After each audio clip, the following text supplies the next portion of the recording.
মৰমৰ ছাত্ৰ ছাত্ৰীসকল, আজি মই তোমালোকৰ লগত এনেকুৱা এটা কাহিনী শ্বেয়াৰ কৰিম যি কাহিনীয়ে তোমালোকৰ জীৱনৰ গতি সলাই দিব।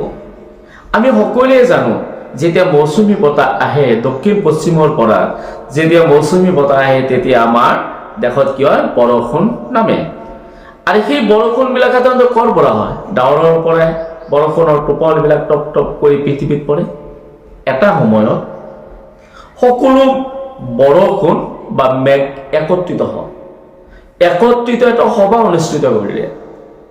আৰু সেই সভাত কিছুমান মেঘে সভাপতিজনক সম্বোধন কৰি ক'লে যে আমি ইমান বছৰ ধৰি ধৰা পৃষ্ঠত বৰষুণ দি আহিছো, আমাৰো নিশ্চিতভাৱে আমাৰ এলাহ লাগে, আমাৰো জিৰণিৰ প্ৰয়োজন। তেতিয়া সকলো মেঘে একত্ৰিত হৈ এটা সিদ্ধান্তত উপনীত হ'ল যে আমি 10 বছৰ পৰ্যন্ত ধৰা পৃষ্ঠত বা পৃথিৱী পৃষ্ঠত বৰষুণ আমি দি দিওঁ। এই সিদ্ধান্ত সকলো মেঘে সমৰ্থন কৰিলে, আচ্ছা বুলি সমৰ্থন কৰিলে। এই সিদ্ধান্ত ধৰা পৃষ্ঠত আহি গ'ল। ধৰা পৃষ্ঠৰ খেতিয়কসকলে ভাবিলে 10 বছৰ বৰষুণ নহ'ব, আমি খেতি বাতি কৰিব নোৱাৰিম, আমাৰ খেতি কৰাৰ যিবিলাক সঁজুলি আছে, নাঙল যুঁৱলি, এইবিলাক খেতিয়কসকলে বান্ধি ঘৰত থৈ দিলে, ধুনীয়াকৈ থৈ দিলে যে আমি 10 বছৰ পাছত আমি কি কৰিব লাগিব, আকৌ আমি খেতি কৰিব লাগিব। সেইকাৰণে সেই সঁজুলিবিলাক নষ্ট নকৰি ভালকৈ ঘৰত থৈ দিলে। ঠিক 1 বছৰ অতিক্ৰম কৰাৰ পাছত এজন খেতিয়ক, মনোহৰ নামৰ এজন খেতিয়কে পথাৰত হাল মাৰিবলৈ ধৰিলে।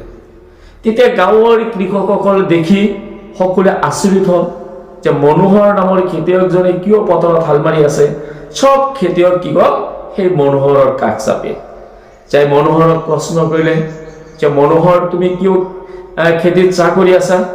যিহেতু বৰষুণ নহ'ব, বৰষুণ নহ'লে আমি কোনো খেতি বাতি কৰিব নোৱাৰিম। তেতিয়া মনোহৰে ক'লে, মই শস্য ৰোপণ কৰাৰ কাৰণে মই পথাৰত হাল মাৰা নাই। এই যে নাঙল এইবিলাক যে আমি থৈ দিছো, নাঙলত কি লাগিব, এটা সময়ত মামৰ লাগিব। যুঁৱলি থৈ দিছো, এটা সময়ত যুঁৱলি কি হ'ব, ভাঙি যাব। আমি যদি এই ৰেগুলাৰ এইবিলাক ইউজ নকৰোঁ বা ব্যৱহাৰ নকৰোঁ, তেতিয়াহ'লে এইবিলাক মামলি ধৰিব আৰু নষ্ট হোৱাৰ সম্ভাৱনা অধিক। সেইকাৰণে মই কি কৰিছোঁ, পথাৰত হাল মাৰিছিলোঁ। এই কথোপকথন আকাশৰ পৰা মেঘে চাই আছে। তেতিয়া মেঘে ভাবিলে যে মনোহৰে সাধাৰণতে এটা বছৰত নাঙলত মামলি ধৰিব, সঁজুলিবিলাক নষ্ট হ'ব বুলি ভাবি তেওঁ পথাৰত হাল মাৰি আছে। আৰু আমিতো অনশন কৰিছোঁ কিমান বছৰৰ কাৰণে? 10 বছৰৰ কাৰণে। 10 বছৰ যদি আমি অনশন কৰোঁ, আমাকতো আমি কি হৈ যাম, পাহৰি যাম। আমি কেনেকৈ বৰষুণ দিব লাগিব ধৰা পৃষ্ঠত, এই কথাখিনি আমি পাহৰি যাম।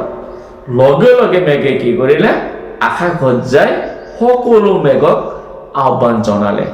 আহ্বান যায় সভা এটা পাতিলে। আৰু সেই সভাত মেঘে বাকী মেঘবোৰক ক'লে যে ধৰা পৃষ্ঠত মনোহৰ নামৰ এজন খেতিয়কে 1 বছৰ অতিক্ৰম কৰাৰ পাছত পথাৰত হাল মাৰি আছে। তেতিয়া বাকী কৃষকসকলে আহি মনোহৰক প্ৰশ্ন কৰিছিল যে ভাই মনোহৰ, তুমি কিয় খেতি কৰি আছা?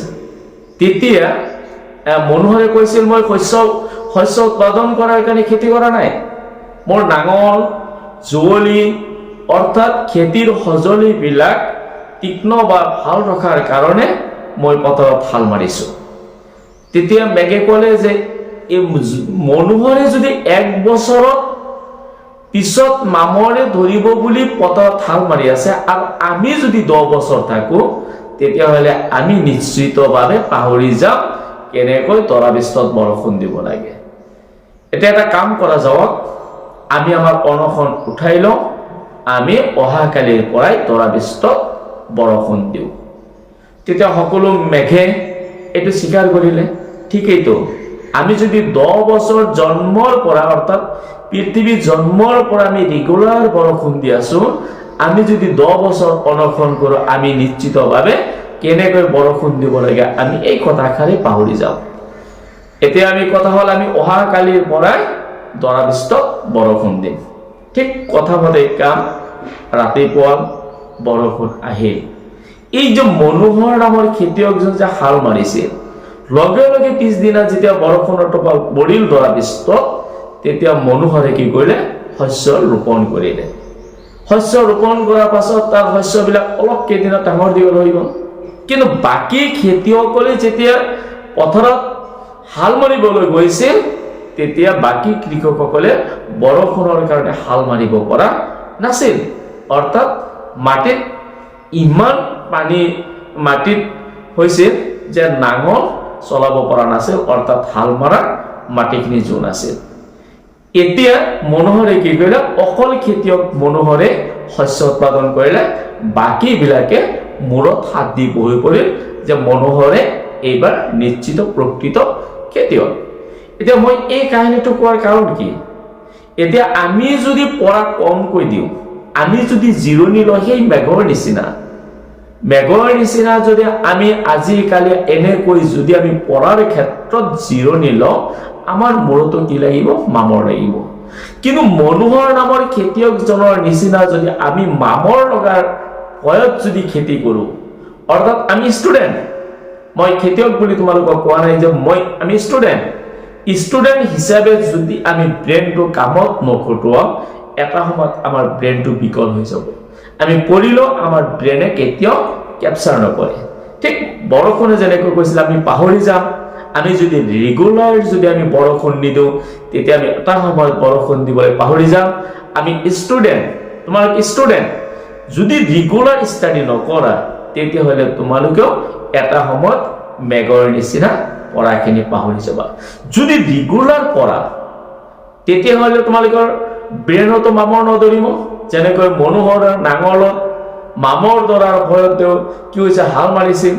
আমাৰ ব্ৰেইনে যাতে মামৰ নধৰে তাৰ কাৰণে যদি আমি ষ্টাডি কৰোঁ, তেতিয়াহ'লে আমি নিশ্চিতভাৱে মনোহৰৰ নিচিনা, মনোহৰ যদিও খেতিয়ক হিচাপে ছাকচেছ হৈছিল, আমি এজন ভাল ষ্টুডেণ্ট হিচাপে আমি জীৱনত ছাকচেছ হ'ম। মৰমৰ ছাত্ৰ ছাত্ৰীসকল, যিটো কাহিনী তোমালোকৰ আগত মই ক'লো, এই কাহিনীটোৱে তোমালোকৰ জীৱনৰ গতি সলাই দিব। গতিকে ভিডিঅ'টো স্কিপ নকৰাকৈ প্ৰথমৰ পৰা শেষলৈ চাই থাকিবা। আৰু যিসকলে এতিয়ালৈকে মোৰ চেনেলটো ছাবস্ক্ৰাইব কৰা নাই, তেখেতসকলে মোৰ চেনেলটো ছাবস্ক্ৰাইব কৰি কাষত থকা বেল আইকনটো বজাবলৈ পাহৰি নাযাবা, যিহেতু নতুন ভিডিঅ' তোমালোকে চাই থাকিব পাৰিবা। Thank U.